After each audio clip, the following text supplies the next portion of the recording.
umbhali la obhalayo bazalwane usibhalela ngemfihlakalo yokumkhonza uNkulunkulu ngoba izinto zikaNkulunkulu ziyimfihlakalo ziyimystery ziyinto efihlakeleyo otherwise wonke umuntu bezozazi sifihlwe kuphi sifihlwe kuye uNkulunkulu uyimfihlakalo uma efihla yena uyifihla kuye futhi ukuze uthole yena kumele uthole yena angiyazi noma uyayenza sense ngisho uNkulunkulu uyimfihlakalo efihlwe kuye uma ezifihla uzifihla kuye ukuze process kumele uthole yena ukuze uthole yena ngiphinde futhi lento engishoyo uNkulunkulu uyimfihlakalo uyifihla kuye ukuze uma ufuna yena kumele uthole yena ukuze uthole yena angisho ngendlela ethi God is a mystery that only God can reveal uNkulunkulu uyimfihlakalo engambulwa uNkulunkulu kuphela futhi ingakho ayikho iBible College engakufundisa uNkulunkulu iBible College good for ukuthi memorize ama scriptures was Bible ngekhanda but ungasho ukuthi ngoba wayeBible school wabese uthi ke ngibizwe uNkulunkulu iBible College ayi-affirm calling yakho iBible College ayi-confirm ubizo lwakho ungayenza nje iBible College khona umunye wangapha ngakithi nje owalifunda iBible wasuku achaka akholwa star kodwa nje waregister wafunda wathi ngizafuna ukufunda izifundo zeBible ayisho leyo nto mazalwane ukuthi usebiziwe leyo muntu ingakho siyakhuza kumasonto athi ukuze ubekwe ube umfundisi kumele ube nesitifiketi saseBible College ngoba bakhona banazo izitifiketi saseBible College kodwa banazo saseBible College enkulu kanti bakhona futhi abaneze Bible College enkulu abangenazo saseBible College yala ngoba awuhlangani noNkulunkulu eBible School bazalwane akekho ngaye ngamuzwe ukuthi ngangiseclassini eBible College kwakhuluma uNkulunkulu kimi engeke ngabezwa bahambe phambi kwami ngibezwa bethi ngangisehlane ngithandaza omunye athi kwakusebusuku ngilele omunye athi ngangihambela njengabantu bonke ubaba wami ufakazela izolo uthi wahlangana naye ejele lento ayingisho endaweni oyibukeka ngathi ungahlangana nayo noNkulunkulu ngoba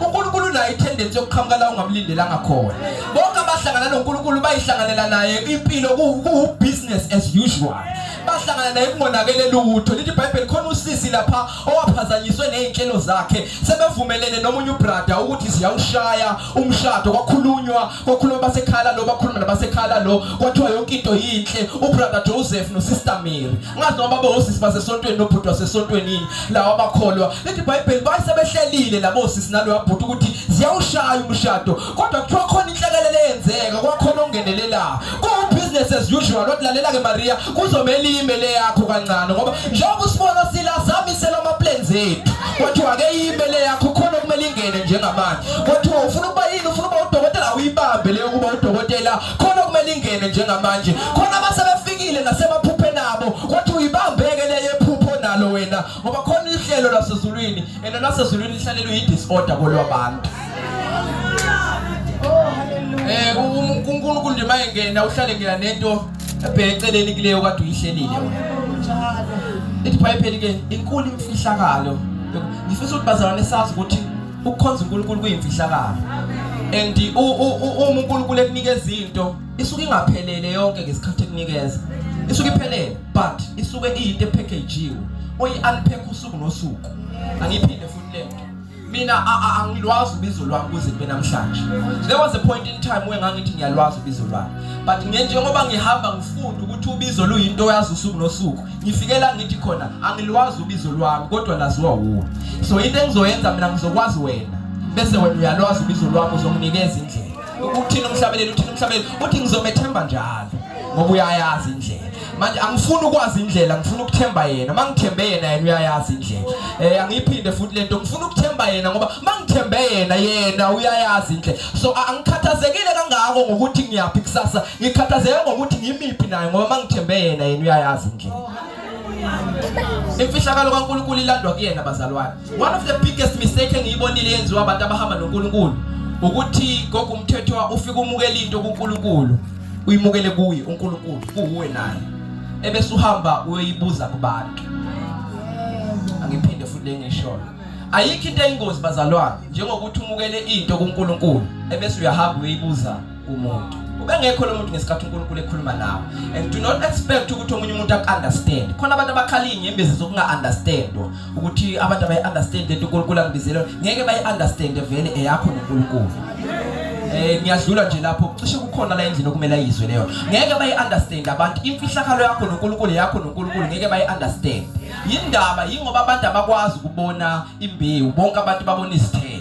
Manje uma isakuyisidi yokuba yiqanda lento ingakaphumi yaba yichwane, musuke expect abantu ukuthi bathi lento kaNkulunkulu ikhona.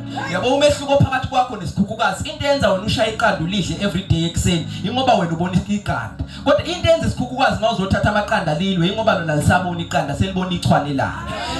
Angiphinde futhi manje ngeke isikhukhukazi sithi ngoba amaqanda adayiswa ngeprice ephambili lapha amaqanda ayabiza angwadayisela amaqanda. Into yenza ngalidayisa isikhukhukazi iqanda lalithathwe ngeforce yingoba libona inkukhu eqandeni. Uyinwela kangcono into kaNkulunkulu mawuzo understand ukuthi noma iyiqanda kodwa sengibona inkukhu kuleli qanda. Kuthiwa benzani naba behlanganisa babili bathathu bakhonzane bese uthi ngibona multitudes njengoba sihlangene sibabili bathathu. Kuthiwa wenzani ngoba nalento yakhe ayihlangani. Uthi ngeke ngidayise leli qanda lami ngoba kuleli qanda lami ngibona inkukhu. Into yenza isikhukhukazi silwe wena ubona into yokushanje wenza ibreakfast manje ukuthi isikhukhukazi sibona inkukhu futhi kule nkukhu sibona ezinye inkukhu kulezo inkukhu sibona ezinye inkukhu. Sithi uyibulala kanjani lento ngoba kule nto kusazophuma into ezinkulu. Ungayibulali into kaNkulunkulu epheko wakho ngenxa ukuthi sakuyiqanda.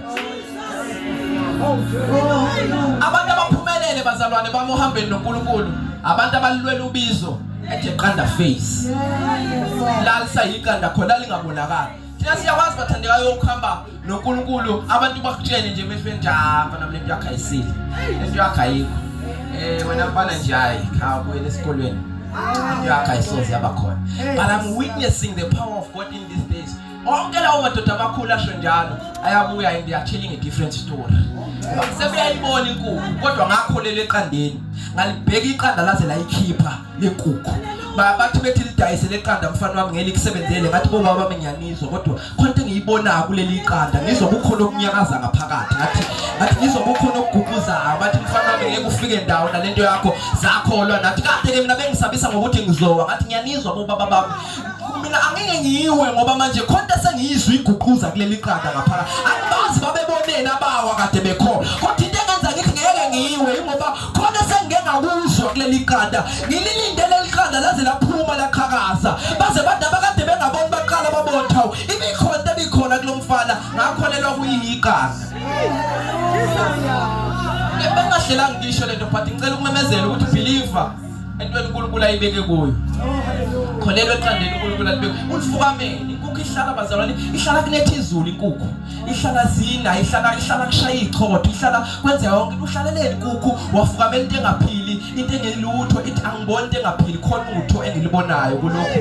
Wena ubona ibreakfast ukuthi mawungayishaya manje ungayidla kube mnandi ithi inkukhu ngibona into esazophila izikhathi ezophila izinsuku. Into kaNkulunkulu ayikhulume kuwe ungayinayo kubantu. Yes. Futhi ungathatha ama judgments abantu nama inputs abantu ngento kaNkulunkulu umuntu wasemhlabeni angeke ayiunderstand. Angifuthi angikusho baba madisethweni extend ethi uma isa understandeka ngengqondo yomuntu akusiyo ekaNkulunkulu. Hayi angisho ngephutha le uma usakwazi ukuyiunderstanda ngengqondo yakho akusiyo kaNkulunkulu. Into kaNkulunkulu kumele ifike to a point la ingqondo yakho inwebeka iziphume until God blows your mind ukuthi wathini uMaria bazalwane uthi uMaria kuyokwenzeka kanjani kimi lokhu Nkosi manje wayithe mayithwe icabanga lento yayicabanga ingqondo yakhe ezafika la iqhuma khona. No, there is no way ukuthi lento ingenzeka. Kungenzeka kanjani kimi lokhu Nkosi? Kwase kumenyezelwa kwathiwa okungenzeki kubantu kuNkulunkulu kuyenzeka ngoba usufika at the point la ingqondo yakhe iqhuma khona. Mayifika la iqhuma khona uNkulunkulu uthi sesingasebenza ke nawe manje. Ma uNkulunkulu engakayiqhumisa ingqondo yakho andikahambi noNkulunkulu. La uhamba khona noNkulunkulu ila uhlabela khona umhlabeni wecilongo athi konke kwethu kuphelile. La kuphela khona kwakho uthi uNkulunkulu khona sesingayixoxa ke mina nawe. Kuvunyiwe ukuthi inkulu imfihlakalo yokumkhonza uNkulunkulu. Ngicela ukuyichaza le mfihlakalo bese ngihlala phansi sithandaze namhlanje ebusuku. Ithi le mfihlakalo